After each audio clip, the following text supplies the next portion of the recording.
सामने लाता है what is the reaction going on in public, वो लेखक नहीं है, वो लेखक नहीं है। जो कुछ कहती हूँ वो मैं जब जिस तरह कहना होता है एक नरेटर के रूप में कहती हूँ, लेकिन डायलॉग जब मैं किसी खास वर्ग के बीच में हो रही होती है तो ये उसका मत होता है, पब्लिक का मत होता है। साहित्य के मुकाबले कोई भी चीज डेमोक्रेटिक नहीं। जी, यहाँ पर प्रोफेसर भट्टाचार्य, अब मैं थोड़ा सा आखिरी एक तो सवाल पूछना चाह रहा हूँ। मैं आपसे ये जानना चाहूंगा, जो मुंबई यूनिवर्सिटी में हुआ है, साफ साफ दिख रहा है कि वहाँ के वीसी, वहाँ का जो एडमिनिस्ट्रेशन है वो राजनीतिक दबाव में आ गया, किताब को हटा दिया गया।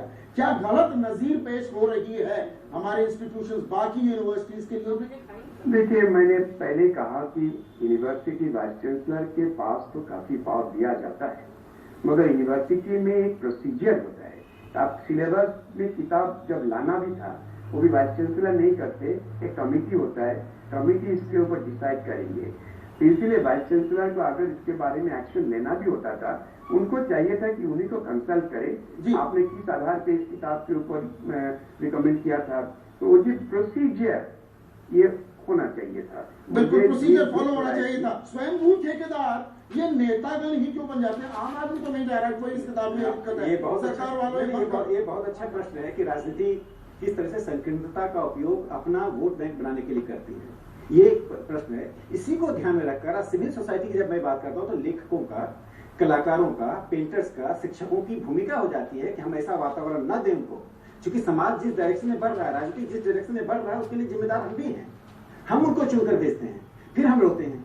तो ऐसी परिस्थिति ना, देखिए समुदाय वोट तो तीन तरह से राजनीति वोट करती है। एक तो समुदाय का वेलफेयर करके, दूसरा सामुदायिक चेतना पैदा करके। तो सामुदायिक चेतना पैदा करने का काम ऐसे मुद्दों को लेकर करते हैं। मैं तो कहता हूं कि वाइस चांसलर ने भविष्य को देखकर ये जो निर्णय लिया है, संभवतः वो निर्णय नहीं लेते फिर मराठी मानुष के नाम पर एक राजनीति होती, उस राजनीति को उन्होंने रोक दिया।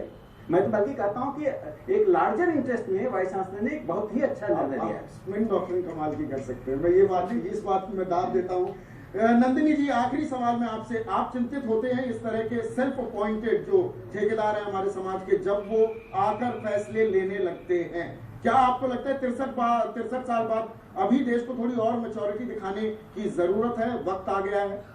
जरूर, क्योंकि 150 साल पुरानी ये मुंबई यूनिवर्सिटी है।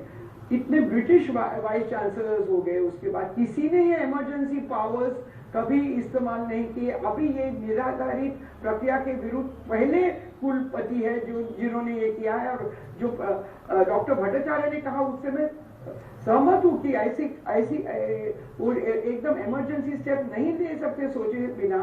और मुझे लगता है कि मैच्योरिटी की बात रही, मैं central board of film certification के मेंबर हूँ। हम लोग फिल्म सर्टिफाई करते हैं अडल्ट के लिए। हमें लगता है कि हमारे ऑडियंस अब मैच्योर हो गई है, तो मुझे लगता नहीं कि खाली पॉलिटिशियंस मैच्योर नहीं हुए हैं, विद्यार्थी मैच्योर हो गए हैं, फैकल्टी मैच्योर हो गई है, आम जनता मैच्योर हो गई है। हम लोग समझ सकते हैं क्या फैक्ट है, क्या फिक्शन है।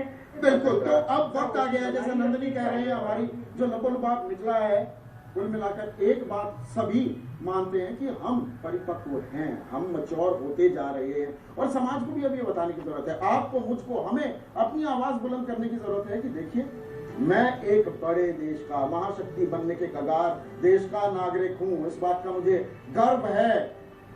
और कौन क्या बताएगा मुझे पता है मेरे को कैसे अपनी जिंदगी आगे बढ़ानी है। सभ्य समाज का तरीका क्या है, आजादी के मायने क्या है, लक्ष्मण रेखा भी हम खींच सकते हैं। हमें ये ठेकेदार नहीं चाहिए, वो बताएं कि ये रेखा है, इससे आगे ना चाहिए, इनको हम कहें, हमें ना बताइए। यही मंशा दिया।